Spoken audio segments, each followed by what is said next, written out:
What's going on, guys? It's Renegade G-Ninja here, and I wanted to bring you guys a quick video on how to optimize your settings for Black Ops 3 for efficiency for input lag. So essentially to make sure that when you shoot somebody, they die the fastest they possibly can. You see people when they pop out of the corners the fastest they can.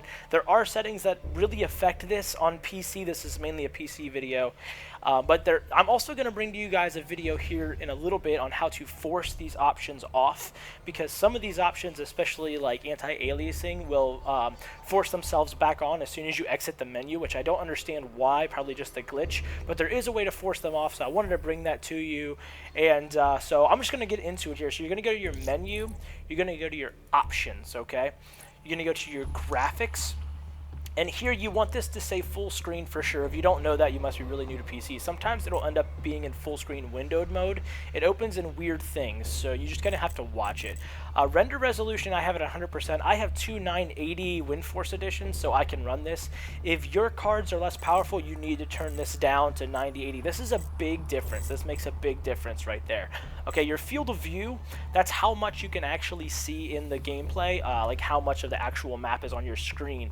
That's really nice, but if your graphics card can't push it, then you don't need to turn it up. I mean, even just 5 points of this is a really big hit for both your VRAM, because this game is a VRAM hog, so most cards don't have enough VRAM to run this thing. This is a big thing. I'm running at 95. When I gameplay two 980s and SLI, I'm getting somewhere around 180 FPS in game, which is pretty good. But these are my settings with those cards, so you can kind of go from there. Your max frames per second I have completely cranked up, and the reason is because I want to have the max FPS I possibly can. If you don't understand why that is, you should probably watch another video to kind of understand how hit detection works. You want those frames to be coming up as soon as your monitor is ready to view them. Sync every frame you want off. This is the biggest thing. You want sync every frame off. This is VSync. This, what it does is it tells your graphics card, even though it's ready to show you something, show you that there's a guy popping out, show you that there's a guy shooting at you, show you that there's a guy on your screen to shoot. It tells you to wait to show you that until your monitor refreshes. Now, if you leave this on, you will get no screen tearing, which is, I guess, visually kind of pleasant. I don't get a lot of screen tearing anyway. If you keep the settings how I show you, or keep your FPS nice and high, you won't get a lot of screen tearing.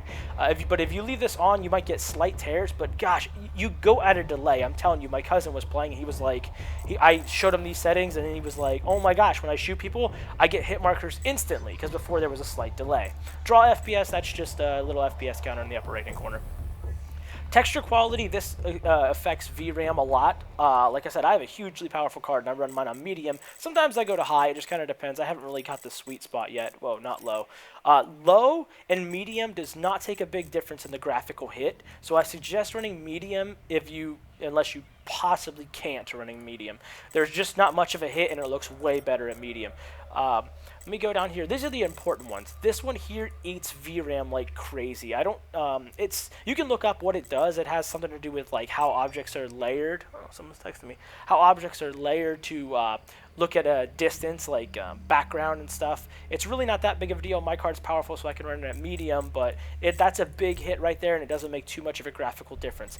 Anti-aliasing is a really big hit on VRAM and on FPS. You want to run this none if you can. If you absolutely hate it, then I guess you could run FXAA, but I recommend no anti-aliasing.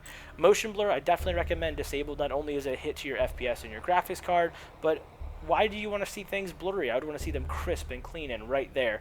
I'm not going to go over all this stuff. You can look up more things. This isn't so big of a hit.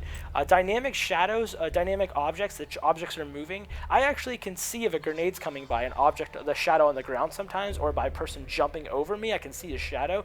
That's like really big for me. That's actually like changes my gameplay, so I'm going to leave that on for sure. Subsurface scattering is just for human faces. That's more for the before and after the game. That's really not that big of a deal. Yeah, it's the shadow maps. You can kind of read what they do there. That's really not that confusing at all.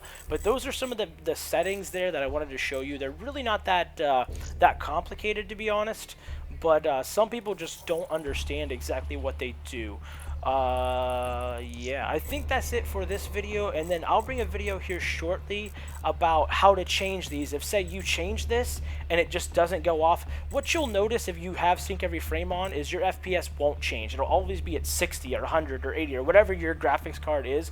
No matter what you're doing in the game, it'll stay almost consistently at that number or right around that number. Like when I'm playing my graphics, my FPS is going 180, 175, 210, 150. Like it's bouncing every second somewhere. And if yours isn't doing that, then you probably have VSync on, and disabling that will be huge. But sometimes, as my cousin ran into, just unchecking this isn't enough because your video card, whether AMD or NVIDIA, just automatically makes you do it, or the settings in the game are reverting themselves like an anti-aliasing. So I'm going to show you that in the next video coming up here now.